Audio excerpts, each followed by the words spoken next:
up on a video game screen. Here's the latest news. We are in DEFCON 5. The once subtle whitewashing has now progressed to power washing. Let me explain the context. Regular wash typically refers to a standard clean, while power wash refers to the aggressive removal of stubborn dirt, grime, and stains from surfaces.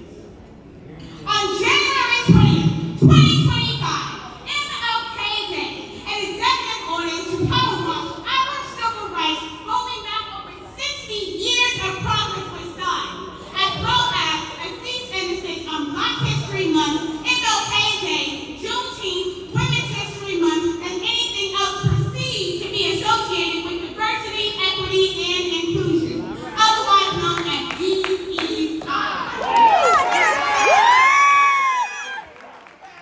In the words of the late Dr. Martin Luther King's daughter, it highlights the worst of times. Set America back again. Ladies, lords, and teens, I urge you to join me in declaring today that we will not have our history reduced, dignified, or diluted to what is now merely an antidote or punchline called DEI. Make our history your priority because it is our responsibility. We should disseminate our history as vigorously as they are trying to dilute it. I submit to you that without us, there would be no America.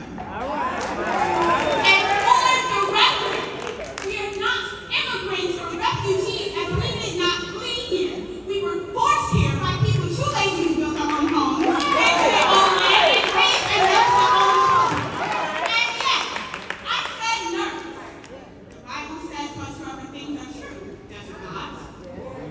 Well, many white children suffered on many lactating Black women whose own babies were ripped from her arms. True? True. January 6th was a peaceful protest. False. False. Get the picture? How do we ensure that our youth learn the vital role African Americans played in building of this country, including the brutal truth about slavery? When you hear any version of our history stating, slaves developed skills which, in some instances, could be applied for their personal benefit. Channel your inner Zachary Crockett and say, child police. Yes! Now more than ever, they are trying to minimize our contributions like the Tuskegee Airmen. Moms, dads, grands, aunties, uncles, godmothers, and fathers. Talk about it at barbecues, weddings, and funerals. Teens, educate your peers and even your teachers. In class, during lunch, your essays and assignments. They are slowly but boldly chipping away at our history and our rights. If you don't show up and step up, then we cannot step through and grow up. We must persevere in our purpose to educate each other.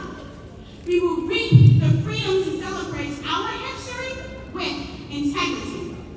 If we faint not in teaching the truth to our children, if we faint not in speaking the truth to power, we will hold on to the precious stones of our history.